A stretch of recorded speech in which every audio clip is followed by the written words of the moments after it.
So today I'm going to speak to everyone a little bit about what it's like to work with Lightstone as a company and give you a background of Lightstone and what we have done over the last 30 years.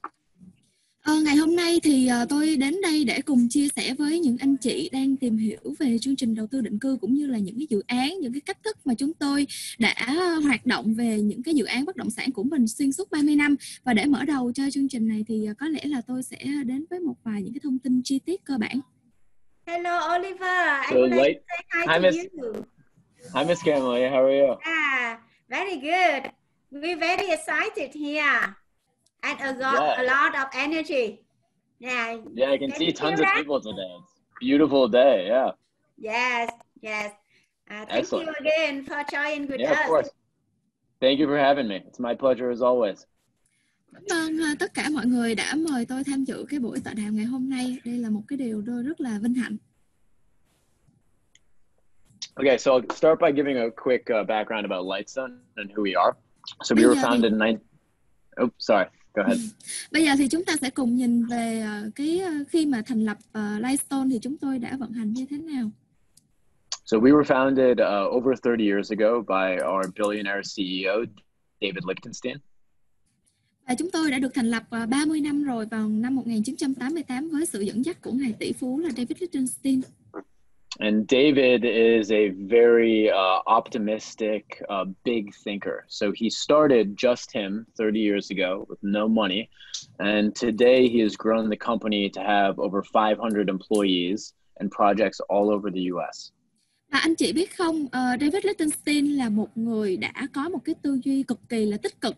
Và ngay từ khi thành lập ra công ty thì hoàn toàn là ngài ấy không có tiền đâu. Mà chỉ bắt đầu công ty với cái số vốn là chỉ vỏn vẹn $1 thôi. Thế nhưng mà xuyên suốt 30 năm vừa qua thì công ty của chúng tôi hiện tại là đã lên đến là 500 nhân viên. And obviously to grow a company successfully you need many different elements. But David always says when I speak with him and when he speaks to anybody at the company that one of the most important things is relationships. Và anh chị biết không, có rất là nhiều yếu tố để mà David Lichtenstein có thể lãnh đạo một cái công ty lớn như vậy. Và ông luôn nhắc nhở là có rất là nhiều yếu tố để chúng ta có thể thành công được. Và một trong những cái yếu tố quan trọng nhất đó chính là những cái mối quan hệ xung quanh của chúng ta. So David has always made sure that anyone at Lightstone has excellent relationships and trustworthiness with any of our partners. So that includes the people who are building projects with us. It includes all of the staff. It includes the banks that we work with, the lawyers and attorneys that we work with, marketing companies, the hotel companies, anybody that we work with. The number one rule is to have a good relationship and trust with them. Và bởi vì ông đã có một cái cách thức để mà xây dựng được cái nhân hiệu của mình và cái cách thức để mà xây dựng được cái sự uy tín của mình, cho nên thông thường thì chúng tôi thường xuyên làm việc với những cái đối tác rất là lớn và họ có một cái mối quan tâm đặc biệt là mật thiết với chúng tôi. Ví dụ như chúng tôi có những cái đối tác chiến lược về ngân hàng hoặc là bên phía về marketing hoặc là thậm chí những đối tác về khách sạn, thì tất cả họ đều là những đối tác hàng đầu và rất là thân thiết. And when we started our overseas offices to do EV5 about 5 years ago, close to 6 years ago now, we set out with the same vision in mind. So first, develop very strong, good relationships with our partners. Và 6 năm trước đây khi mà chúng tôi bắt đầu vào cái chương trình huy động vốn từ các nhà đầu tư EP5 thì cũng một cái tầm nhìn đó, chúng tôi tiếp tục xây dựng tất cả những cái mối quan hệ rất là mật thiết cũng như là xây dựng những cái mối quan hệ rất là nền tảng và uy tín. So in all of the countries that we do business in Asia, including obviously Vietnam, but China, Hong Kong, Taiwan, South Korea, etc. We pride ourselves on having very good, long-lasting relationships with not only our partners, but also all of our clients. Và xuyên suốt cái quá trình mà chúng tôi xây dựng cái nguồn vốn của chúng tôi ở những cái thị trường đối tác chiến lược, ví dụ như là Việt Nam, Trung Quốc, Hồng Kông, Taiwan, Đài Loan hoặc là Hàn Quốc, thì chúng tôi đều duy trì được một cái mối quan hệ đặc biệt mật thiết với những phía đại diện, những công ty phía đại diện ở bên đây, và đặc biệt là duy trì một cái mối quan hệ rất là tốt với lại khách hàng. And we do this, I think the number one thing is by one, transparency, but also by being in Asia. We have staff in every country that we operate in, and making sure that we're providing as much support as we can to both our partners and our clients. Và đặc biệt thì xuyên suốt quá trình như vậy thì chúng tôi quan trọng cái việc là chăm sóc khách hàng rất là tốt, rất là kỹ từng một cá nhân một để chúng tôi làm sao đảm bảo được cái chất lượng dịch vụ của mình. Okay, so to that end, we have been working with ImmiCa for I think 3 years now, right? Time goes by very fast when you've got a successful, great business partner like ImmiCa. Và xuyên suốt quá trình mà chúng tôi hợp tác với lại bên phía ImmiCa là đối tác chiến lược ở tại Việt Nam 3 năm nay á, thì tôi cảm thấy ImmiCa là một đơn vị rất là uy tín và có một cái sự tận tâm trong công việc của mình. And we both ways focus on supporting each other. So, you know, we try to provide as much support to ImmiCa and the ImmiCa staff and all of the ImmiCa clients as we can. And we know that ImmiCa and the clients are doing their best job to help us as well. So it's a mutual, respectful relationship where everybody benefits, which is very important. Và trong cái quá trình khi mà chúng tôi làm việc ở tại ImmiCa đó thì chúng tôi nhận được rất là nhiều sự hỗ trợ từ phía nhân viên của ImmiCa cũng như là đội ngũ giám đốc của ImmiCa hỗ trợ cho công việc của chúng tôi. Và bên cạnh đó thì chúng tôi cũng dốc lòng dốc sức ra để hỗ trợ cho khách hàng ở tại đây. Chính vì cái sự quan hệ qua lại như vậy mà chúng tôi cùng giúp nhau để có thể đi lên được một cái chất lượng dịch vụ rất là tốt đến với khách hàng. So now that ImmiCa and Miss Cam Lee have started the Cam Lee investment platform, we're very excited to work with the new GIAs. And we want to extend that relationship that we've developed with ImmiCa and with all of the ImmiCa staff to you. So you come into the Lightstone ImmiCa family and we can all work together to become better and support each other. Và rất là may mắn bởi vì vừa rồi thì chị Cam Ly đã đưa ra một cái chiến lược hoàn toàn mới, đó là về cái chương trình Cam Ly Platform. Đây là một cái nền tảng rất là mới và rất là tiềm năng ở tại thị trường Việt Nam, và đặc biệt là hỗ trợ cho rất là nhiều những anh chị là GIA có thể tham gia được vào cái chương trình này. Đây là một cái nền tảng mà anh chị có thể học và chúng tôi có thể hỗ trợ cho anh chị, và chúng ta sẽ cùng nhau phát triển thêm nữa về cái thị trường bất động sản, đặc biệt là ở tại khu vực Việt Nam. Và nếu như mà anh chị nào đồng ý với Linh về điều này á, thì anh chị có thể comment là yes được không ạ? Ok, cảm ơn các anh chị rất là nhiều. Okay, so now we'll talk a little bit more about Lightstone. I said we're a huge company. We've been around for 30 years, and now we have projects in 28 different states. So all over the United States, even though we're mostly focused in New York. Anh chị biết không, 30 năm nay thì công ty của chúng tôi hoạt động theo một cái tiêu chí là phát triển rất là bền vững và đa dạng về những cái địa điểm đầu tư. Xuyên suốt 28 tiểu bang thì đều có những cái dự án của Lightstone. And we do every different type of real estate. So we do luxury apartment buildings, we do houses, we do shopping centers, office buildings, and then hotels. And as many of you know, we have had a very successful long-term relationship with Marriott, building hotels all over the US. Như anh chị cũng đã biết thì về những cái hạng mục đầu tư thì Lightstone luôn chú trọng một cái đặc điểm, đó là đa dạng hóa các hạng mục đầu tư của mình. Chúng tôi không chỉ đầu tư vào khách sạn, bên cạnh đó thì chúng tôi cũng đầu tư về khu nghỉ dưỡng, hoặc là những cái văn phòng cho thuê, những cái tòa shopping center, hoặc là về cái diện là căn hộ cao cấp.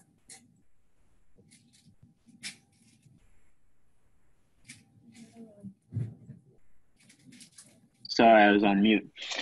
So since we're a big developer, we've been in the news many, many times. I would say we're in the news every couple weeks at least. Và anh chị cũng đã biết thì công ty của chúng tôi là một trong những cái công ty bất động sản rất là lớn và có uy tín ở tại Mỹ, cho nên thông thường thì chúng tôi cũng xuất hiện trên những cái đầu báo lớn ở Mỹ hàng tuần. And this is actually very important for our relationship. And supporting our clients and our partners is when we have articles about our company. You know, Vietnam, if you didn't know, is very far away from the US. So it's hard to know what's going on 10,000 miles away. So we provide updates constantly showing what Lightstone is doing, if we're in the news, the success of our projects, so the clients and our partners know what's going on with Lightstone in the US. Và đây cũng là một cái điều rất là đặc biệt mà chúng tôi muốn làm để thể hiện một cái thiện chí đối với những đối tác hoặc là khách hàng của mình. Bởi vì như anh chị cũng đã biết thì đối với lại những cái chương trình huy động vốn từ những cái đất nước rất là xa, ví dụ như ở Việt Nam, thì chúng tôi thông qua những cái đầu báo này thì anh chị có thể hoàn toàn cập nhật được những cái tin tức mới nhất của chúng tôi. Ví dụ như là về những chiến lược, những cái đối tác hoặc là những quá trình mà chúng tôi phát triển, tất cả những cái dự án mà chúng tôi đang thực hiện như thế nào thì anh chị cũng đều có thể nắm được. In fact, David Lichtenstein actually just a couple weeks ago did a really good interview on The Real Deal, which is a New York real estate magazine, talking about the opportunity that exists right now because of coronavirus, as opposed to being scared and fearful about the future. David and Lightstone view this crisis as an opportunity to look for good deals. Cách đây 2 tuần thì David Lichtenstein là CEO của Lightstone đó quý vị, thì có một cái cuộc phỏng vấn rất là quan trọng với lại tờ tạp chí về bất động sản rất là nổi tiếng ở tại Mỹ là tờ The Real Deal. Thì ông đã chia sẻ là về cái bối cảnh hiện tại khi mà bị ảnh hưởng bởi cái dịch Covid như vậy đó, thì đối với lại một số những doanh nghiệp khác và đa số là cái nhìn chung của thị trường thì họ có những cái nhìn chưa được tích cực và họ rất là lo ngại về những cái tác động xấu ảnh hưởng đến những dự án của họ. Tuy nhiên thì đối với David, đây lại là một trong những cái điều rất là tích cực và có thể nói đây là một trong những cái cơ hội mà Lightstone muốn lấy cái cơ hội này để phát triển hơn nữa.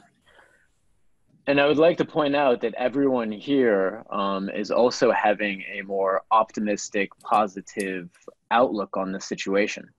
We are taking advantage to make new connections and meet new people and learn new things and start new businesses. That's what everybody here is doing right now.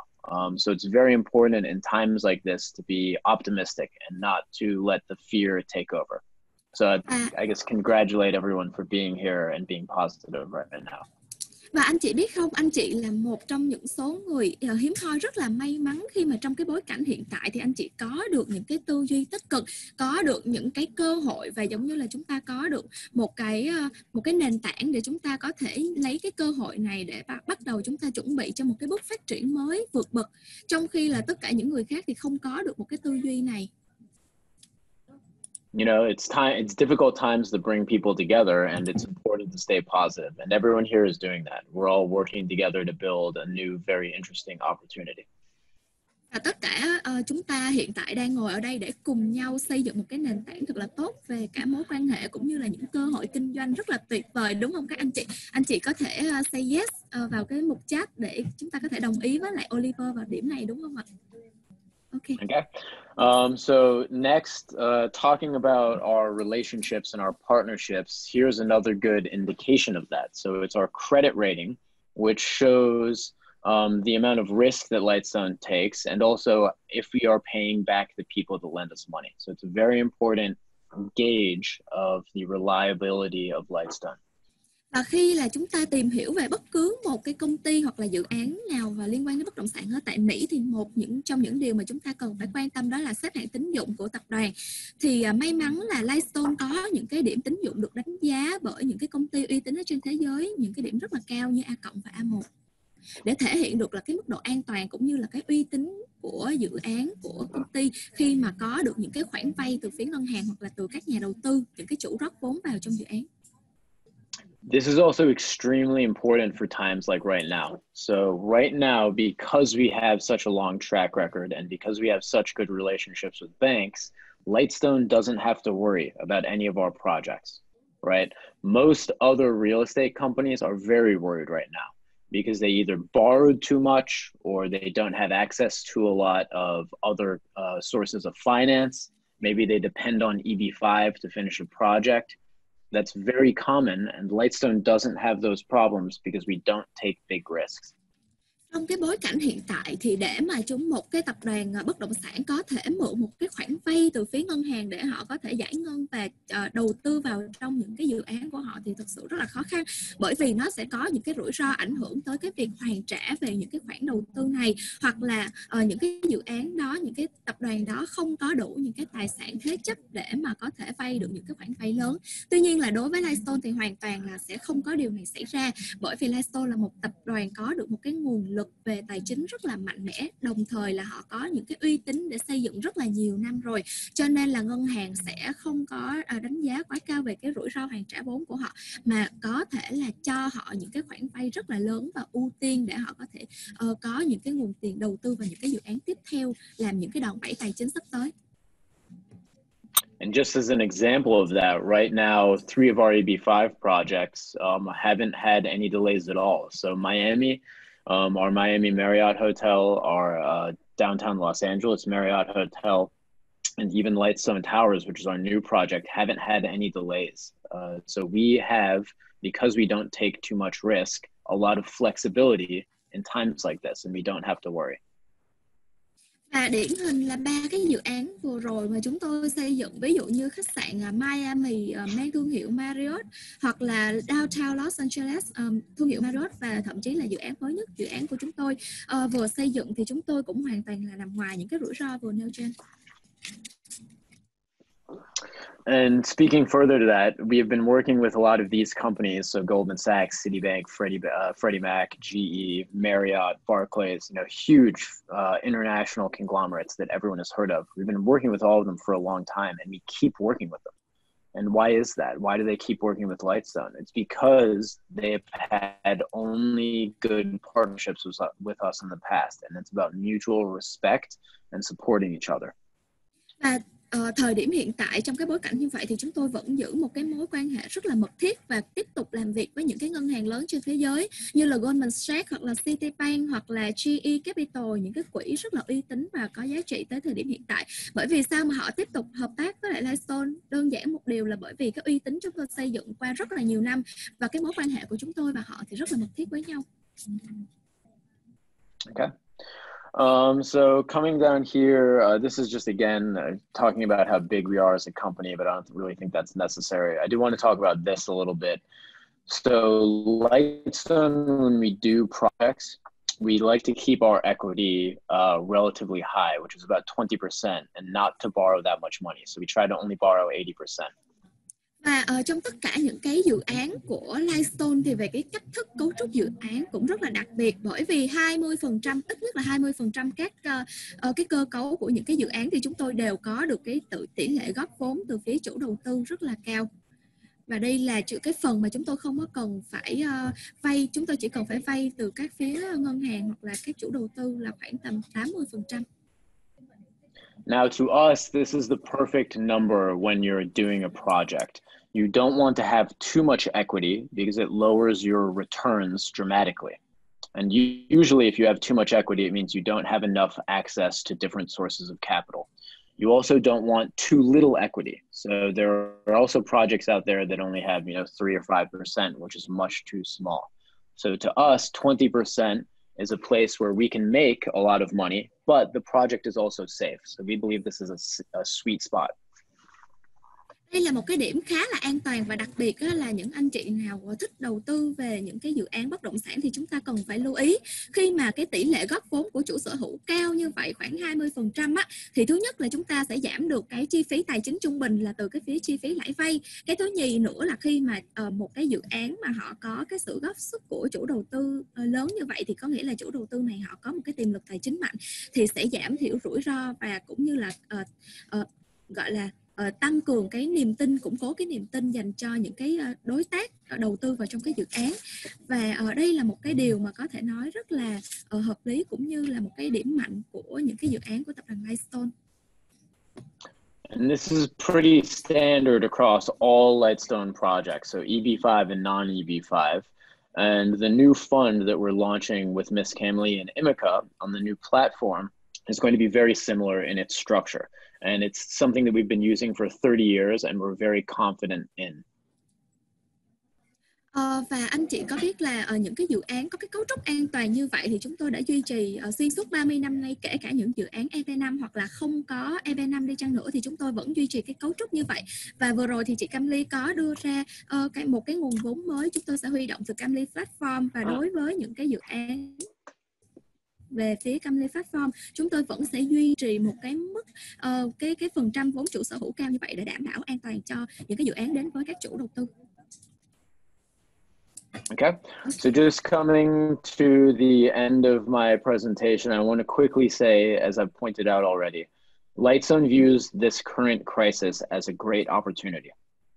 Và một cái slide tiếp theo mà tôi muốn chia sẻ đây là Lightstone luôn muốn nhấn mạnh là họ xem cái thời điểm này là một trong những cái cơ hội của họ để phát triển.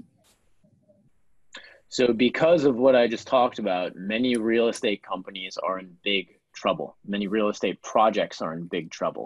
So our executive team, which is David Lichtenstein, Mitchell Hochberg, our president, and then many other people, many of the other executive vice presidents, etc., have been meeting twice a week to identify new opportunities for Lightstone to buy. So many people are very worried and they're selling right now. We are looking for cheap deals to buy. Và trong cái bối cảnh một cái bức tranh mà suy thoái kinh tế có thể diễn ra và tất cả những cái dự án khác ở trên thị trường, thậm chí họ có thể bán tháo ra những cái giá rất là rẻ những cái dự án họ đang xây dựng, thì một tuần cứ đều đặn 2 lần là David Lichtenstein sẽ họp cùng với lại chủ tịch cũng như là ban giám đốc để có thể tìm hiểu ra những cái dự án nào có được một cái mức phát triển vượt bậc trong thời gian tương lai để chúng tôi có thể đi mua lại những cái dự án đó với một cái mức giá cực kỳ là hợp lý. I said this on the last call, but it's important to say again. Most people invest and do business with their emotions. So many people, when things are going up, they buy. And when things are going down, they sell because they're afraid. And so right now, many people are afraid and they're selling. But that's not a logical approach. A logical approach is prices are low, and the long-term outlook for the US economy is very good. So now is a great opportunity to use reason and logic and not emotion to take advantage of the opportunities. Và như là anh chị cũng có thể biết được là tất cả những người mà kinh doanh đa số họ dựa trên cái cảm xúc của họ rất là nhiều. Bởi vì có những cái cảm xúc nào đó mà tiêu cực một chút thôi thì họ sẽ bán tống bán tháo những cái dự án của họ đang hứng chịu những cái nợ xấu như vậy thì với một cái mức giá rất là rẻ. Trong khi những cái đối tượng mà những cái nhà kinh doanh mà có được một cái cảm xúc rất là tích cực, những cái cảm xúc bình an thì họ xem đây là một trong những cái cơ hội của họ và bắt đầu mua vào, gom thật là nhiều những cái dự án với giá rẻ. Và đây là một trong những cái đòn bẩy để họ có thể phát triển lên đi theo những cái bước rất là tốt. And I think when anyone on this phone call is speaking to potential clients about new investments, I think it's important to discuss that point and to bring it up. The people who made the most money in the last 10 years were the people who bought especially in real estate, but even stocks in 2010 and 2011. So people then were still very afraid. Right? But if you bought when everybody else was afraid, if you took a risk and invested your money when everyone else was afraid, that's where you made a ton of money. Và tôi tin chắc là tôi tin chắc là những cái anh chị ngồi ở đây thì có những cái anh chị đã từng đầu tư vào cái thị trường bất động sản, hoặc là chúng ta có thể đầu tư vào cổ phiếu, chứng khoán. Và những cái thời điểm năm 2010, 2011 thì chúng ta có thể gom được với một cái mức giá rất là thấp. Và anh chị cũng đã biết rồi, những cái gì mà có nhiều rủi ro hoặc là có những cái phát sinh ra như vậy thì chúng ta sẽ càng có được những cái lợi thế, và ai dám thách thức được những cái rủi ro đó thì sẽ có cơ hội làm giàu rất là cao. And if you work with a company like Lightstone, who's been through many crises in the past, we've been here for 30 years, so there have been many economic shocks in the last 30 years. We come out of each one better and stronger. And so for clients who want to invest in the US, in my opinion, there aren't many better partners than Lightstone with a ton of experience in these matters. Và khi mà chúng ta có thể trao đổi với khách hàng để giới thiệu về tập đoàn Lightstone thì có thể một điều mà chúng ta nhấn mạnh nữa là Lightstone là một đơn vị phát triển bất động sản có rất là nhiều kinh nghiệm. Hơn 30 năm thì họ đã trải qua rất là nhiều những đợt khủng hoảng tương tự như thế này, và họ càng ngày thì càng lớn mạnh thêm. Và chúng ta có thể nói là Lightstone có rất là nhiều kinh nghiệm để xử lý tất cả những cái biến chuyển của thị trường một cách làm sao để có thể tốt nhất và phát triển tiếp tục nữa. How do I stop the share? Anyways, thank you very much. I'd be more than happy to answer any of your questions. And it was really nice talking to everybody today. And thank you again, Ms. Camley and ImmiCa, for inviting me. Thank you for the presentation, Oliver. Cảm ơn các anh chị. Speaker. Thank you so much, Oliver. Come on, Miss Kimberly. Yeah. Cảm ơn. Thank you. Okay, should I stop the share? Yeah. Okay. Bye bye, Oliver.